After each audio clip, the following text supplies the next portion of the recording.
Hello friends, स्वागत है आपका आपके अपने यूट्यूब चैनल पांचाल स्टडी में। दोस्तों, आज की ये वीडियो बहुत इंपॉर्टेंट होने वाली है क्योंकि आज की इस वीडियो में हम पूरे जनवरी मंथ का करंट अफेयर्स लेकर के आए हैं।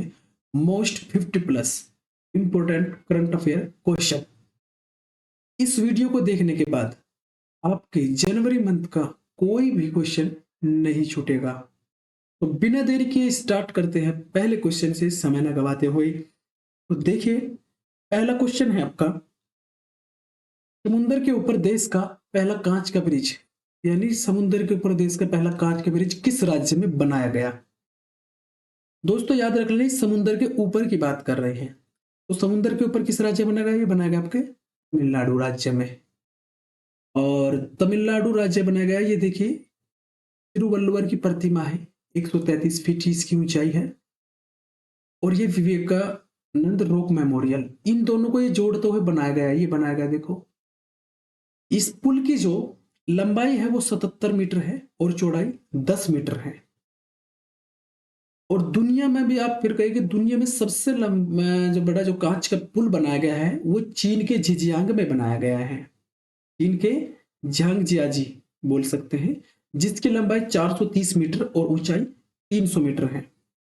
तो ये समुद्र के ऊपर देश का पहला कांच का ब्रिज कहाँ बना है? तमिलनाडु में बनाया गया है। और तमिलनाडु की बात करते हैं तो तमिलनाडु में जो आपकी लोकसभा सीटें कितनी है? 39 है। मुख्यमंत्री स्टालिन है, उनके स्टालिन। तमिलनाडु के मुख्यमंत्री कौन है? उनके स्टालिन। राजधानी चेन्नई है। नेक्स्ट क्वेश्चन देखते हैं। एडीआर की रिपोर्ट के अनुसार भारत के सबसे अमीर मुख्यमंत्री कौन है? इसकी रिपोर्ट के अनुसार एडीआर, इसकी रिपोर्ट करना, भारत के सबसे अमीर मुख्यमंत्री कौन है? ये आपके चंद्रबाबू नायडू। चंद्रबाबू नायडू, ये आपके चंद्रबाबू नायडू आप यहाँ चित्र में देख सकते हैं। अब एडीआर क्या है? एडीआर की फुल फॉर्म है एसोसिएशन फॉर डेमोक्रेटिक रिफॉर्म्स। इसकी स्थापना 1999 में भारतीय प्रबंधन संस्थान यानी IIM अहमदाबाद के जो प्रोफेसर थे उनके द्वारा की गई थी। उनके द्वारा एक पीआईएल भी दिल्ली हाई कोर्ट में दाखिल की गई थी, जिसमें कहा गया था कि जो लोग चुनाव में भाग लेते हैं, हम चाहते हैं कि चुनाव से पहले क्या हो, उन लोगों की वित्तीय स्थिति का पता चले, अपराधी की स्थिति का पता चले कि कहीं कोई अपराध तो नहीं किए हैं, फिर शैक्षणिक क्षमता का पता चले कि कितने पढ़े लिखे हैं। अनुमति मिलने के बाद में ये ही तब से 2003 से 2002 से 3 से ये रिपोर्ट देती रहती है चुनाव से पहले। तो इस रिपोर्ट में इनकी सबसे अमीर मुख्यमंत्री बताया गया है। इनकी कुल संपत्ति 931 करोड़ बताई गई है। कितनी? 931 करोड़ संपत्ति है टोटल इनकी, जो भारत की औसत प्रति व्यक्ति आय का कितना गुना है? 7 गुना है।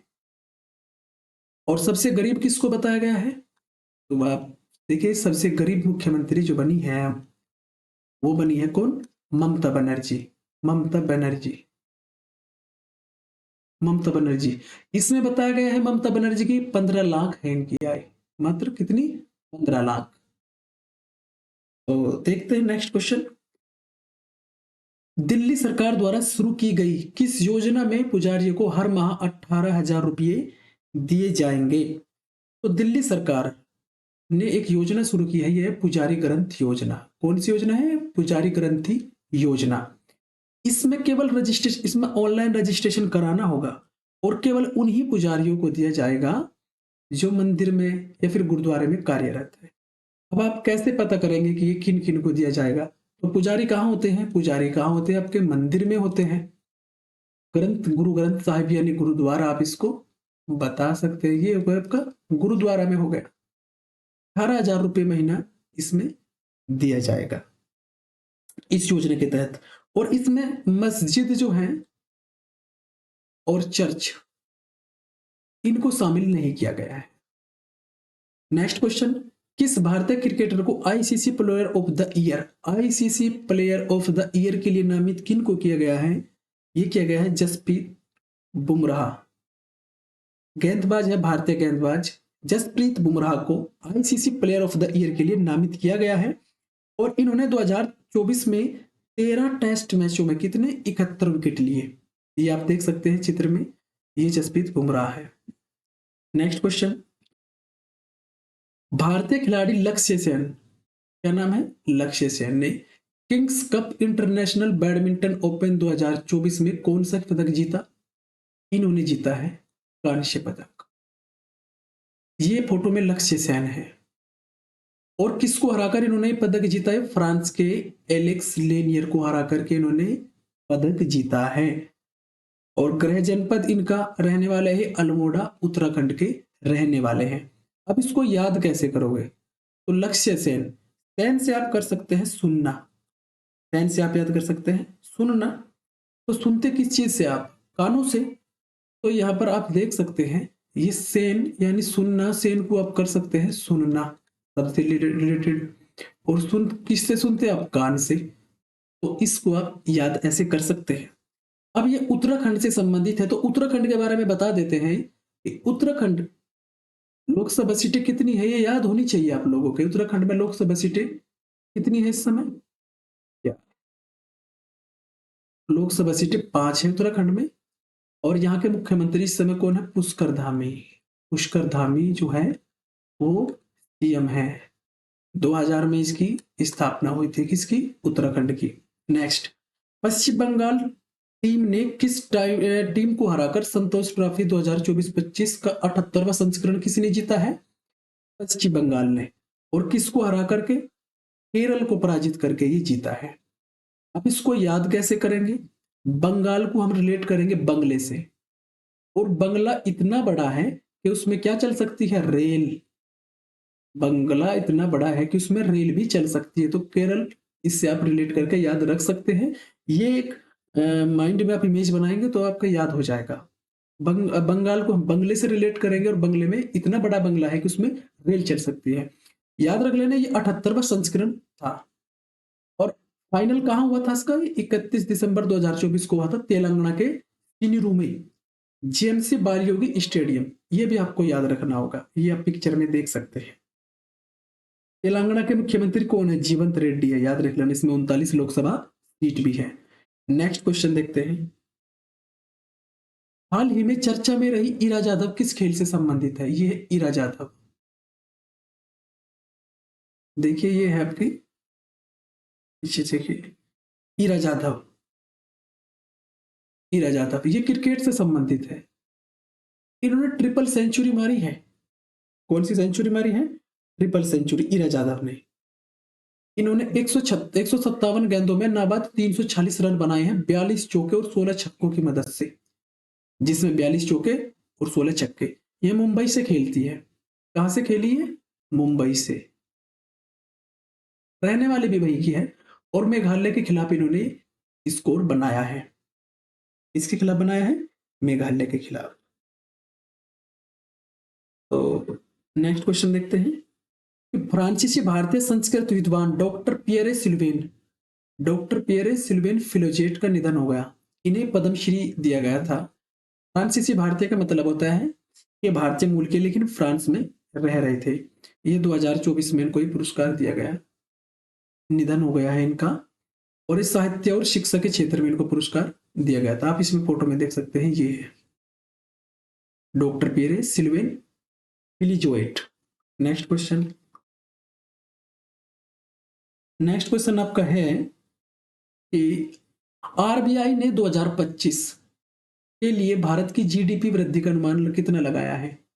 रिजर्व बैंक ऑफ इंडिया 1 अप्रैल 1935 को स्थापना हुई थी। रिजर्व बैंक ऑफ इंडिया की भारत का सबसे बड़ा बैंक है। और इसने जीडीपी जो ग्रोस डेवलपमेंट प्रोडक्ट होता है आपका, सकल घरेलू उत्पाद का अनुमान लगाया कितना?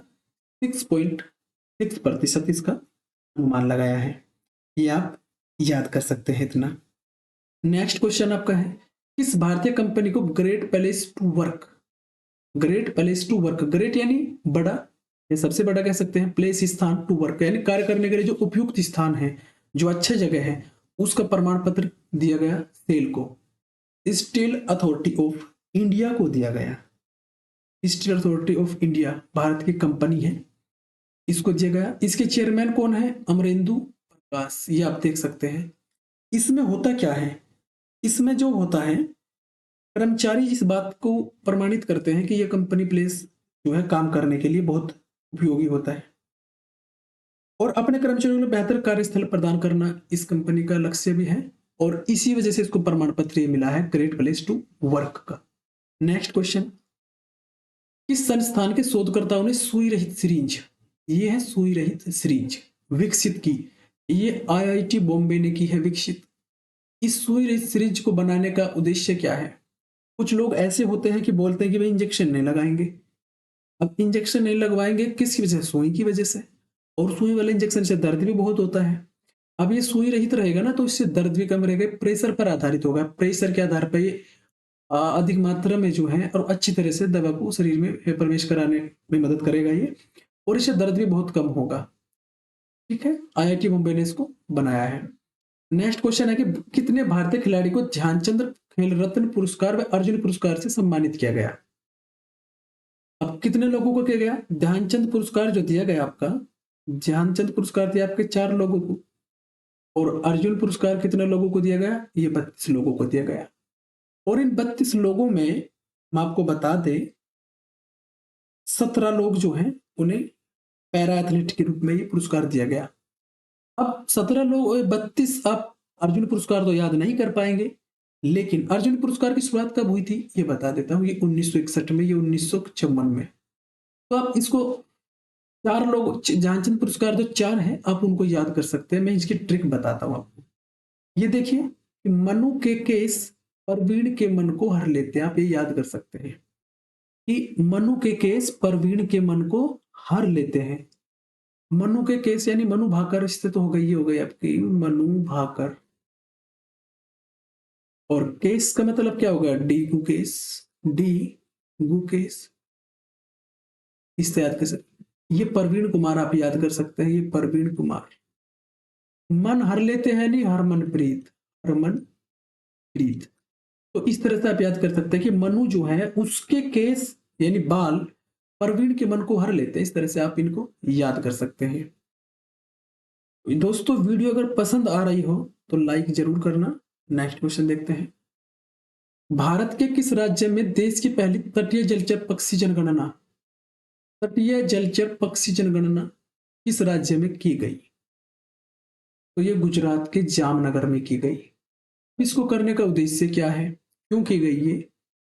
तो ये क्या की गई है, जो तटीय क्षेत्र में रहने वाले पक्षी हैं उनकी संख्या और उनके रहने की जगह, वे कैसे रहते हैं और उनकी संख्या कितनी है, उसकी जानकारी जुटाने के लिए ये जनगणना की गई।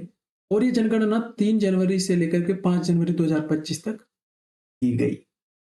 नेक्स्ट क्वेश्चन, रानी वेलु नचियार जिन्हें प्रधानमंत्री नरेंद्र मोदी ने श्रद्धांजलि दी, कहाँ की रानी थी?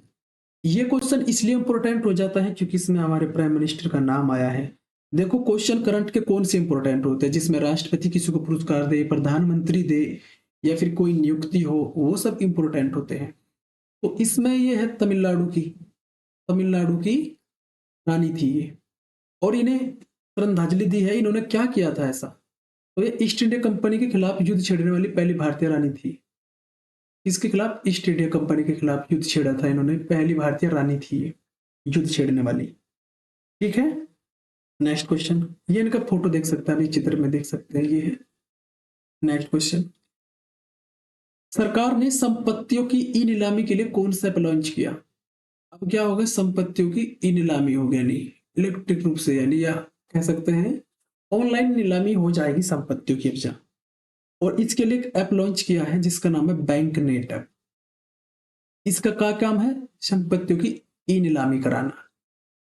और इसको किसने पेश किया इस ऐप को?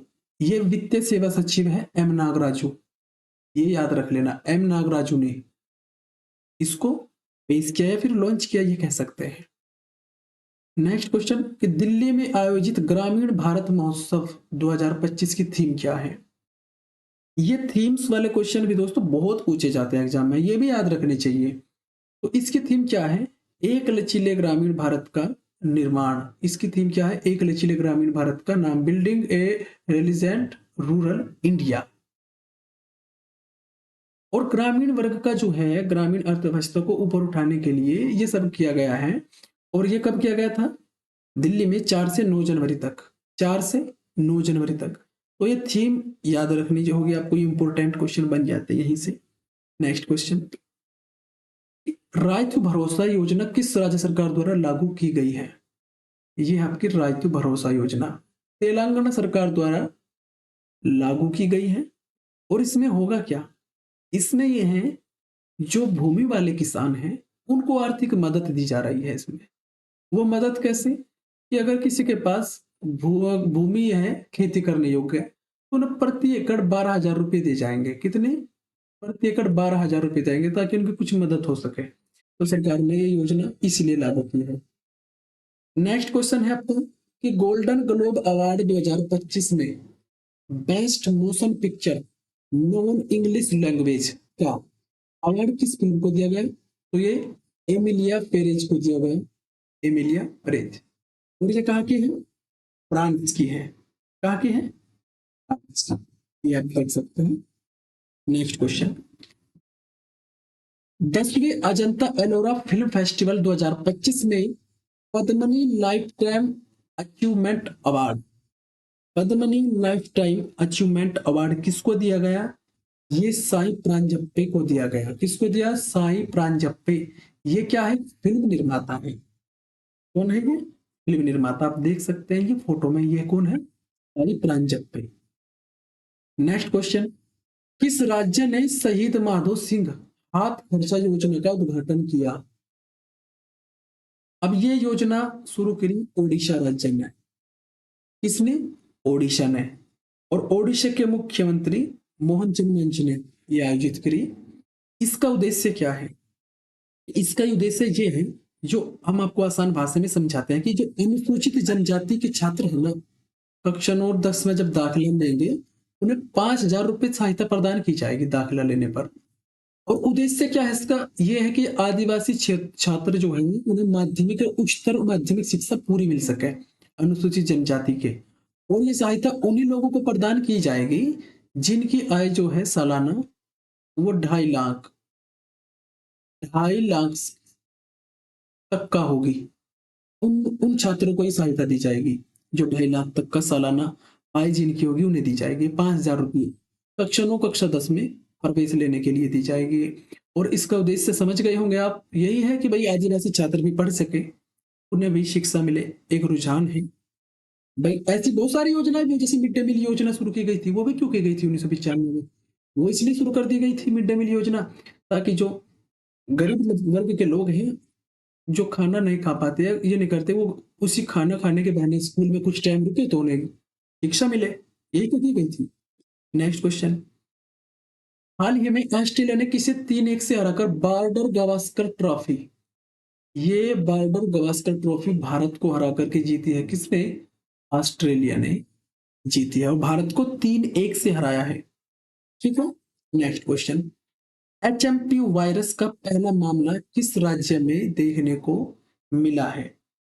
इस वायरस का एचएमपी वायरस किस राज्य में देखने को मिला? ये मिला आपके बेंगलुरु, जिसको बेंगलुरु बोलते हैं, कर्नाटक। बेंगलुरु कर्नाटक में देखने को मिला एचएमपी वायरस का पहला मामला। ठीक है ना? तो नेक्स्ट क्वेश्चन देखते हैं।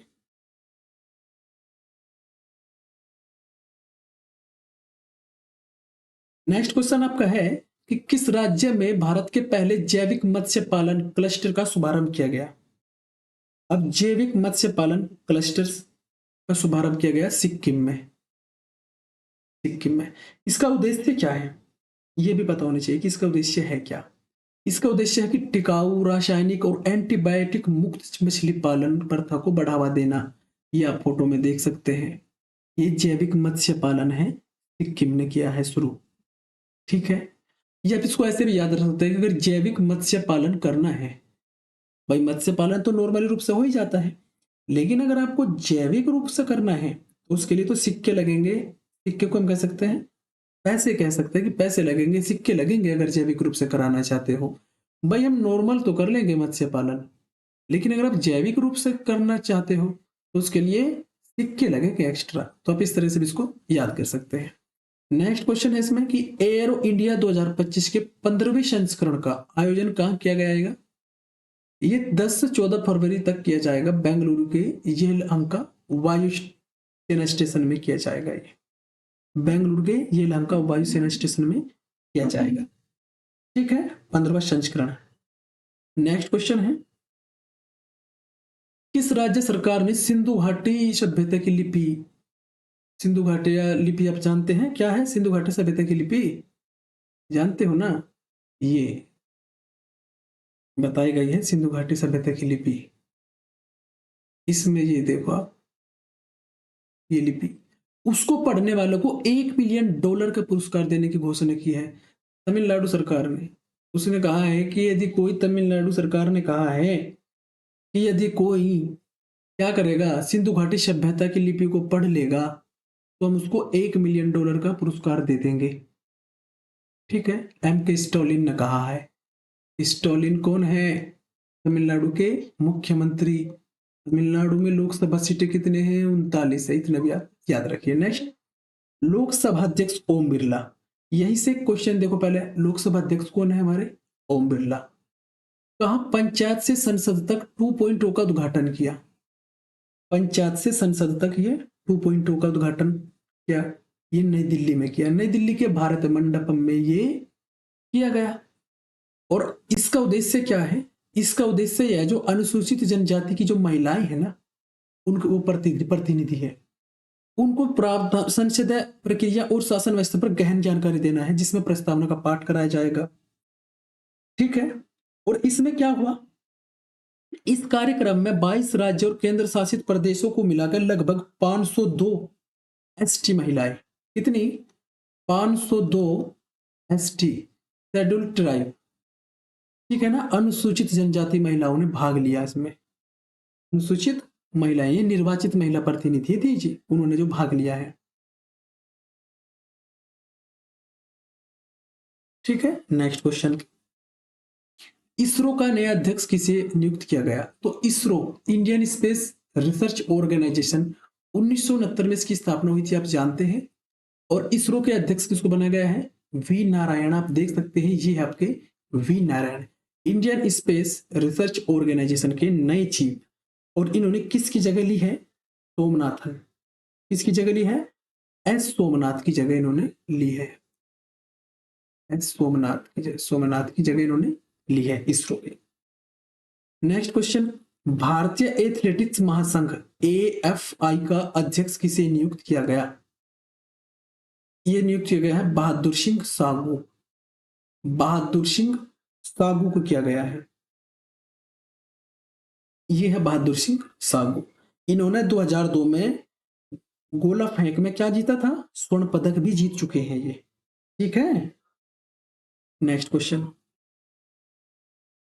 केंद्र सरकार ने भारत के किस पूर्व राष्ट्रपति के स्मारक का निर्माण कहां पर? राजघाट परिसर में।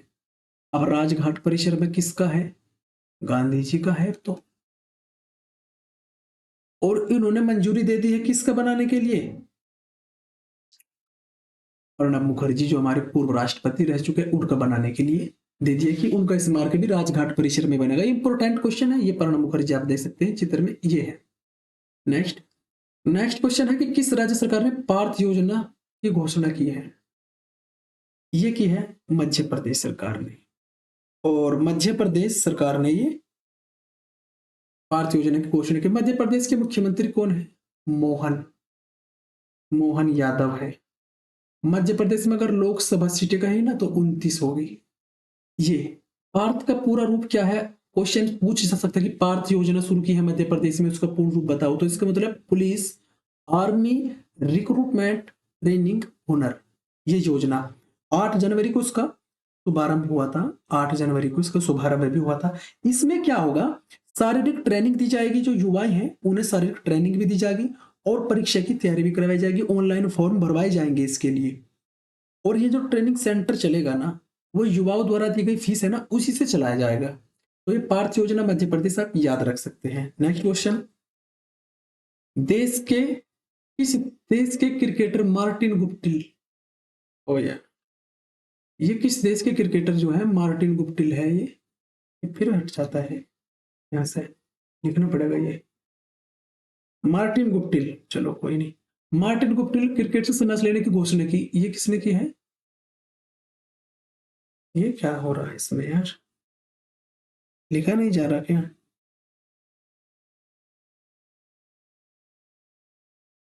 न्यूजीलैंड के। कहाँ के? न्यूजीलैंड के। ठीक है, ये आप देख सकते हैं चित्र में। ये इसमें दिक्कत क्या हो गई? न्यूजीलैंड के मार्टिन गुप्टिल, ठीक है।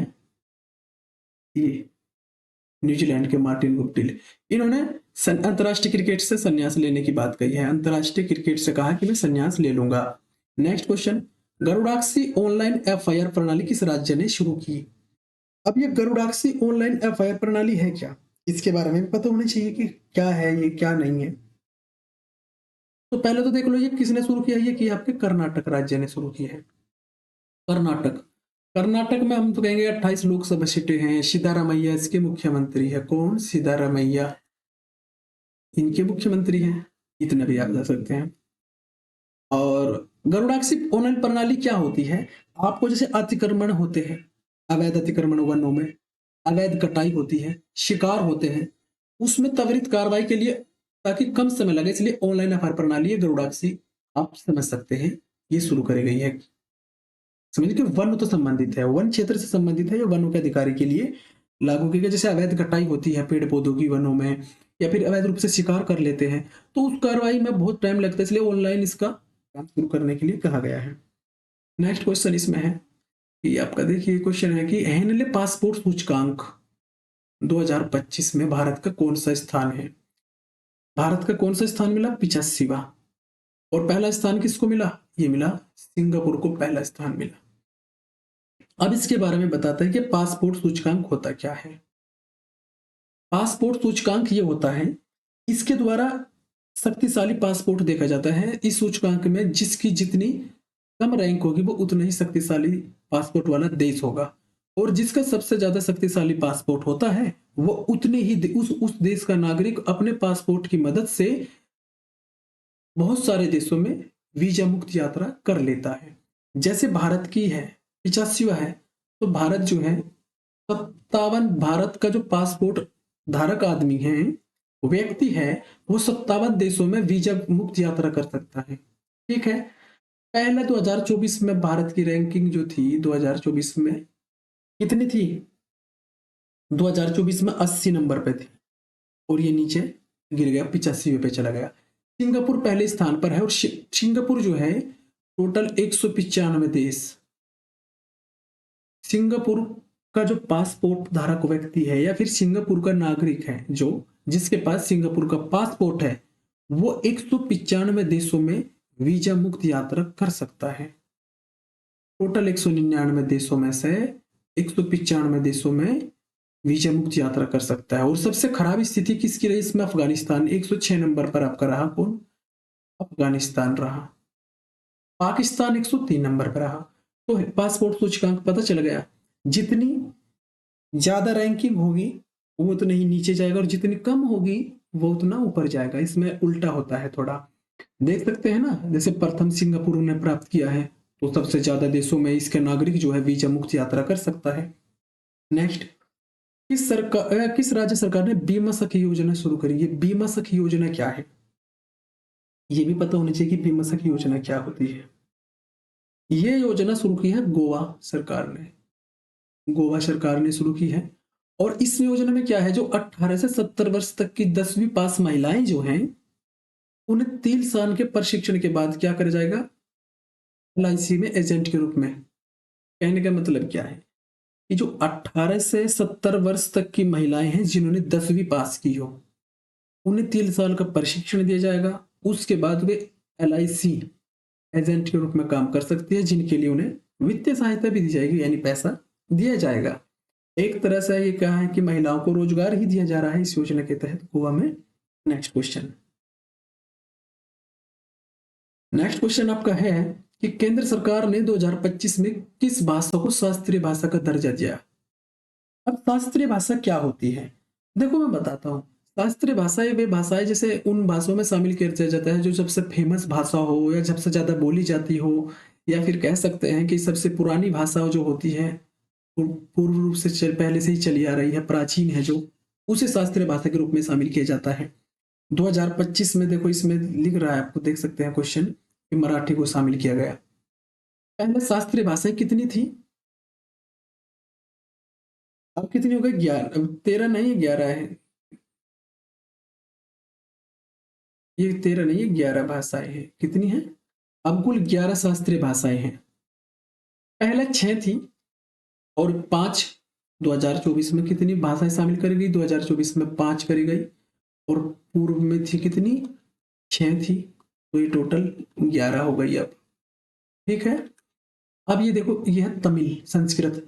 ये तमिल को 2004 में अपनाया गया था, संस्कृत को 2005 में। इस तरह कन्नड़ तेलुगु दोनों को 2008 में, मलयालम 2013, उड़िया 2014 में, और ये मराठी, पाली, प्राकृतिक, असमिया, बंगाली इनको 2024 में। ठीक है, इस तरह से। इसमें हम आपको एक बात बता देना चाहते हैं, पाली भाषा जो थी वो बौद्धों द्वारा बोली जाती थी। किसके द्वारा? पाली भाषा बौद्धों द्वारा बोली जाती थी। और प्राकृतिक भाषा किसके द्वारा बोली जाती थी? जैनों के लोगों द्वारा।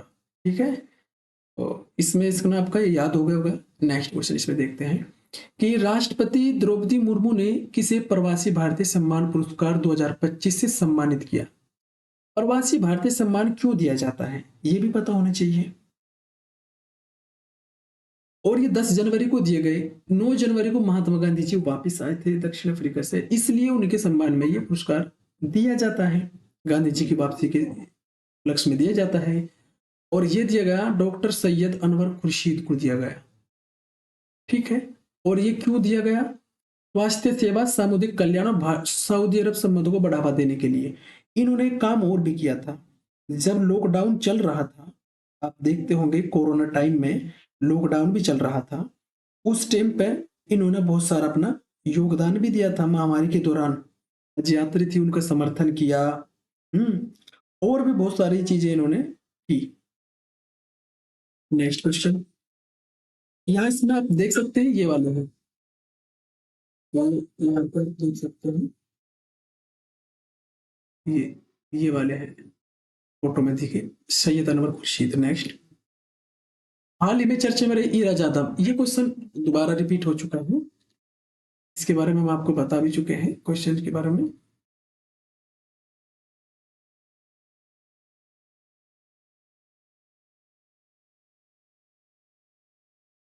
ठीक है, इसके बारे में हम बता चुके हैं, ये तो पहला हो चुका है क्वेश्चन। नेक्स्ट देखो, प्रधानमंत्री नरेंद्र मोदी ने जम्मू कश्मीर में किस सुरंग का उद्घाटन किया? तो प्रधानमंत्री नरेंद्र मोदी ने जम्मू कश्मीर में एक सुरंग का उद्घाटन किया जिसका नाम है जेड मोड सुरंग। यह जेड मोड सुरंग, जिसकी लंबाई कितनी है? 6.5 किलोमीटर है। ये आप यहां पर देख सकते हैं, जेड मोड सुरंग ये है। और इसका क्या कारण है, क्यों बनाया गया देखते हैं। श्रीनगर लेह राष्ट्रीय राजमार्ग जो है उस पर स्थित सुरंग है। गगनगीर और सोनमर्ग को जोड़कर 2 घंटे की यात्रा को 15 मिनट में कवर करेगी। अर्थात पहले 2 घंटे लगते थे वहां से गगनगीर से सोनमर्ग जाने के लिए। सोनमर्ग एक पर्यटन स्थल है, पर्यटन को बढ़ावा देने के लिए बता सकते हैं वहां पर ये बनाई भी गई होगी। ठीक है, या फिर कहा कि हिमालय क्षेत्र का आर्थिक विकास हो। पर्यटन जब जाएंगे लोग वहां तो वहां रहेंगे, घूमेंगे फिरेंगे, आर्थिक विकास भी होगा हिमालय क्षेत्र का, तो इसलिए भी बनाई गई है ये। 15 मिनट में दूरी हो जाएगी अब जाता है इस सुरंग से। आगे का भी एक प्रोजेक्ट बनाया गया है सरकार द्वारा। आगे का एक प्रोजेक्ट बनाया गया है 2028 के लिए, एक जोजिला सुरंग भी बता रहे हैं कि एक जोजिला सुरंग 2028 में बनाएंगे। ठीक है, नेक्स्ट क्वेश्चन, 12 जनवरी को राष्ट्रीय युवा दिवस मनाया गया। 12 जनवरी को मनाया गया राष्ट्रीय युवा दिवस, 12 जनवरी को ही मनाया जाता है। अब इसकी थीम है, ये थीम वाले क्वेश्चंस बहुत होते हैं और ये पूछे भी जाते हैं। इसकी थीम क्या है कि युवा एक क्या है? युवा एक स्थायी भविष्य के लिए लचीलेपन और जिम्मेदार के साथ राष्ट्र को आकार देना। ये किसके लिए उपलक्ष्य में बनाया जाता है? जो स्वामी विवेकानंद जी हैं उनके उसमें ये मनाया जाता है। उनके आदर्श को बढ़ावा देने के लिए मनाया जाता है 12 जनवरी को राष्ट्रीय युवा दिवस। स्वामी विवेकानंद जी के उसमें जन्मदिन हुआ था उनका, यानी जन्म हुआ था 12 जनवरी को। ठीक है, 12 जनवरी 1863 को उनका जन्म हुआ था कोलकाता में। ठीक है, नेक्स्ट, प्रशांत कुमार सिंह किस राज्य के नए मुख्य सचिव के रूप में नियुक्त हुए? ये प्रशांत कुमार सिंह है। कौन है? प्रशांत कुमार सिंह, ये देख सकते हैं फोटो में ये है। प्रशांत कुमार सिंह। इन्हें मणिपुर राज्य के मुख्य सचिव के रूप में बनाया गया है। ठीक है, नेक्स्ट क्वेश्चन। भारत की पहले महिला हॉकी इंडिया लीग का आयोजन किस राज्य में शुरू किया गया? पहले महिला, ये आपकी देख लेते हैं इसमें, पहली महिला हॉकी लीग, महिला हॉकी लीग पहली, ये देखो ये है, ये झारखंड में, झारखंड के मुख्यमंत्री हेमंत सोरेन हैं। ये वहीं पर उनके द्वारा उद्घाटन किया गया, इसका आयोजन किया गया। इसका महिला हॉकी लीग इंडिया लीग है जो भारत की पहली है, ये झारखंड में बनाई गई। ये इंपॉर्टेंट क्वेश्चन है आपके लिए, इसको याद रखना। नेक्स्ट क्वेश्चन कि हाल ही में दिल्ली हाईकोर्ट का मुख्य न्यायाधीश किसको नियुक्त किया गया? ये है दिल्ली हाईकोर्ट के मुख्य न्यायाधीश, इनको बनाया गया जस्टिस देवेंद्र कुमार उपाध्याय। ये आपके जस्टिस देवेंद्र कुमार उपाध्याय हैं। इससे पूर्व ये कहाँ रह चुके हैं? ये मुंबई हाईकोर्ट के मुख्य न्यायाधीश के रूप में भी रहे हैं, प्रयागराज में भी रहे हैं न्यायाधीश। ठीक है, अब ये कहां पर है? दिल्ली के। ये क्वेश्चन इंपोर्टेंट हो सकता है आपके लिए। नेक्स्ट क्वेश्चन देखिए, नेक्स्ट क्वेश्चन है आपका कि प्रसिद्ध मृदंग वादक टीवी गोपाल कृष्णन किस पुरस्कार से सम्मानित किया गया? इनको, इन्हें दिया गया है श्रीकांतन ट्रस्ट पुरस्कार। ये आप देख सकते हैं फोटो में, ये आपके टीवी गोपाल कृष्णन, इसको टीवी ट्रस्ट याद कर सकते हैं। ठीक है, और इनकी एक पुस्तक भी है योर वॉइस, जो संगीत से संबंधित ही है, उससे भी बहुत जानकारी प्राप्त होती है संगीत के बारे में। तो ये इंपॉर्टेंट क्वेश्चन बन सकता है कि मृदंग वादक है, और भी है जैसे ठाकुर बिक्रम सिंह है, वो भी मृदंग वादक है। और ये श्रीकांतन ट्रस्ट पुरस्कार दिया गया है टीवी गोपाल कृष्णन जी को, ये भी एक मृदंग वादक है। नेक्स्ट क्वेश्चन, भारत सरकार द्वारा चला गया ऑपरेशन अजय का संबंध क्या है? अब ये ऑपरेशन अजय है क्या? आप जानते हैं कि इजराइल और हमास का युद्ध चल रहा था, उसमें क्या था, जो भारत के लोग थे वे फंसे हुए थे इजराइल में और उनकी सुरक्षित वापसी करनी थी। तो उसी के सुरक्षित वापसी में क्या करा गया, ये इजराइल से भारतीय नागरिकों की सुरक्षित वापसी के लिए ऑपरेशन अजय चला गया। ये ऑपरेशन है, पूछा जा सकता है, इंपोर्टेंट है। नेक्स्ट क्वेश्चन कि किसे सीआरपीएफ के विशेष महानिदेशक के रूप में बनाया गया? सेंट्रल रिजर्व पुलिस फोर्स, केंद्रीय रिजर्व पुलिस फोर्स जो है आपका, उसके विशेष महानिदेशक बना गए हैं सुनील कुमार झा। ये आप फोटो में देख सकते हैं। सीआरपीएफ की स्थापना जो है 1939 में की गई थी, ये भी आपको याद रखना है। पूछा भी जा सकता है कि क्वेश्चन कैसे बनेगा कि सीआरपीएफ के विशेष महानिदेशक के रूप में सुनील कुमार झा को नियुक्त किया गया है, तो बताइए कि सीआरपीएफ की स्थापना कब हुई थी? तो आप बताओगे 1939। ठीक है, नेक्स्ट क्वेश्चन, हाल ही में चर्चा में रहा लोजिम लोक नृत्य, ये महाराष्ट्र में एक फिल्म बनी थी, उसमें कि लोक नृत्य किया गया था, जिसको लेकर बहुत विवाद हुआ। ये महाराष्ट्र में हुआ है। महाराष्ट्र के मुख्यमंत्री कौन है, आप जानते हैं ना? अब तो जानते होंगे, देवेंद्र फडणवीस है। 48 लोकसभा सीटें हैं, मुंबई वहां की राजधानी है। ठीक है, नेक्स्ट क्वेश्चन देखते हैं। हाल ही में नागरिक उड्डयन सुरक्षा ब्यूरो, ये होता है BCAS, bureau of civil aviation security, bureau of civil aviation security यानी नागरिक उड्डयन सुरक्षा ब्यूरो का नया महानिदेशक किसको बनाया गया है? ये बनाया गया है राजेश निर्वाण को। ये देख सकता है फोटो में है, ये राजेश निर्वाण। ठीक है, नेक्स्ट क्वेश्चन, हाल ही में जिन लतीका कट का निधन हो गया, वे किस क्षेत्र से संबंधित थी? ये मूर्ति कला से संबंधित थी। देखो ये मूर्ति भी बनी है, पीछे देख सकते हैं, ये है जिन लतीका कट, मूर्ति कला से संबंधित थी।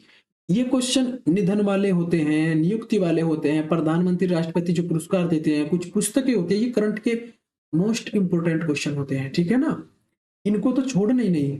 नेक्स्ट क्वेश्चन देखते हैं कि गणतंत्र दिवस परेड 2025 में किस राज्य की झांकी को प्रथम स्थान मिला? गणतंत्र दिवस 2025 में झांकी हुई, इसमें प्रथम स्थान किसको मिला? उत्तर प्रदेश की झांकी थी। इसको उत्तर प्रदेश की झांकी, ये प्रयागराज महोत्सव से संबंधित झांकी थी, कुंभ से संबंधित। तो इसलिए क्या ये अच्छा है कि इनको पुरस्कार दिया, प्रथम स्थान इनको मिला है। अच्छा, ये हमारा कौन सा गणतंत्र दिवस था? 2025 के 76वां गणतंत्र दिवस था। और इसमें जो हमारे, ये क्वेश्चन कई बार पूछा जाता है, मुख्य अतिथि कौन रहे? तो इसमें रहे राष्ट्रपति प्रोबोवो सुबियांतो, कहाँ के राष्ट्रपति? ये इंडोनेशिया की राजधानी। इंडोनेशिया की राजधानी क्या है? जकार्ता। ठीक है, और वहां के क्या रहे? ये राष्ट्रपति है प्रोबो सुबियांतो, मुख्य अतिथि रहे हैं। नेक्स्ट, हाल ही में ऑस्ट्रेलियन ओपन 2025 के पुरुष वर्ग महिला एकल का खिताब किसने जीता? तो पुरुष का जीता जैनिक शिनर ने, ये इटली के हैं, और मेडिसन कीज ने जीता, ये अमेरिका की है, महिला एकल का। तो इसको एक याद भी कर सकते हैं, एक तरीका भी है इसको याद करने का। मुझे तो वही तरीका अच्छा लगा है और मैं बता सकता हूँ कि उस तरीके से आप इसको याद भी कर सकते हैं। जैसे ऑस्ट्रेलिया में मेडिसिन मिलती है, तो मेडिसिन तो एक नाम हो गया महिला का, ये संत सिनर आप याद कर सकते हैं। तो इसी इस मेडिसिन से ही दोनों शब्द आप याद सकते हैं, संत सिनर हो जाएगा, मेडिसिन आप ये तो ऑस्ट्रेलिया में मेडिसिन मिलती है, इससे भी आपको याद कर सकते हैं। ये देखिए, ये आपका जैनिक शिनर और ये आपका मेडिसिन कीज है, अमेरिका की। नेक्स्ट क्वेश्चन, 2025 में कितने लोगों को पद्म पुरस्कार से सम्मानित किया गया? तो 2025 में टोटल 139 लोगों को पद्म पुरस्कार दिए गए। भारत का दूसरा सर्वोच्च नागरिक पुरस्कार होता है, सर्वोच्च पुरस्कार भारत का कौन सा होता है? दूसरा पद्म पुरस्कार जो होता है। इसमें 3 कैटेगरी है, जैसे पद्म विभूषण हो गया, पद्म भूषण, पद्म भूषण, पद्मश्री होते हैं। तो 7 लोगों को दिया गया ये पद्म विभूषण। कितने लोगों को? 7 लोगों को पद्म विभूषण। पद्म भूषण दिया गया 19 लोगों को और पद्मश्री 113 लोगों को दिया गया। अब इसमें कुछ क्वेश्चन बन जाता है कि मरणोपरांत कितने लोगों को दिया गया? वो दिया गया 13 लोगों को, और विदेशी 10 विदेशी लोगों को दिया गया और 23 महिलाओं को दिया गया। ये पद्म विभूषण जो 7 लोगों को दिया गया है, इसमें एक बता सकते हैं जैसे कि जगदीश वासुदेव जो है, जगदीश वासुदेव, जगदीश वासुदेव लक्ष्मी के साथ में बैठे हैं, लक्ष्मी के साथ में बैठे हैं, और बराबर में कौन कहां पर? नाग पर बैठे हैं। भाई इसको याद कर सकते हैं कि जगदीश और वासुदेव जो है लक्ष्मी के साथ कहां पर बैठे हैं? नाग पर बैठे हैं, रात में, यानी कुमुदनी। कुमुदनी बोलते हैं रात को। कुमुदिनी में ओस पड़ रही है, रात में ओस पड़ती है, ठीक है, और बराबर में कौन खड़ी है? शारदा। तो इस तरीके से याद कर सकते हैं कि जगदीश वासुदेव जो है लक्ष्मी जी के साथ, जगदीश वासुदेव भगवान को बोलते हैं, वो लक्ष्मी जी के साथ कहां बैठे हैं? नाग पर बैठते हैं, ये भी आप याद सकते हैं, ठीक है। और कुमुदिनी जो है रात हुई हुई है और ओस पड़ रही है, और बराबर में कौन खड़ी है? शारदा खड़ी है। तो इस तरीके से ये 7 लोग नाम आप याद कर सकते हैं, ठीक है। नेक्स्ट क्वेश्चन है कि यूनेस्को द्वारा भारत के किन 2 शहरों को wetland city of the world की सूची में शामिल किया गया है, जोड़ा गया? वेटलैंड सिटी ऑफ वर्ल्ड क्या होता है? तो ये वो शहर होते हैं जो दलदली भूमि के नजदीक या उस पर निर्भर होते हैं, ठीक है। दलदली भूमि के नजदीक जो शहर होते हैं इनको बोलते हैं वेटलैंड शहर, ये पता होनी चाहिए। ये राजस्थान का उदयपुर और मध्य प्रदेश का इंदौर, इसमें 2 शामिल किए गए हैं ये, ठीक है। तो दोस्तों ये थे आपके 50+ इंपोर्टेंट क्वेश्चंस जनवरी महीने के, और इससे बाहर आप जनवरी महीने में इंपोर्टेंट क्वेश्चन आप देखना, अगर आप इनको याद कर लोगे ना तो आप सभी क्वेश्चन को परीक्षा में, आने वाली आगामी परीक्षा में अगर जनवरी माह से कोई क्वेश्चन पूछा जाता है तो इनमें से जरूर आएंगे आपके। और वीडियो दोस्तों अच्छी लगी हो तो लाइक, कमेंट एंड शेयर जरूर करना, और चैनल को सब्सक्राइब कर लेना, ताकि हम जैसे ही अपनी नई वीडियो डालें तो आपको अपडेट मिलता रहे। मिलते हैं किसी अगली वीडियो में, तब तक के लिए जय हिंद, जय भारत।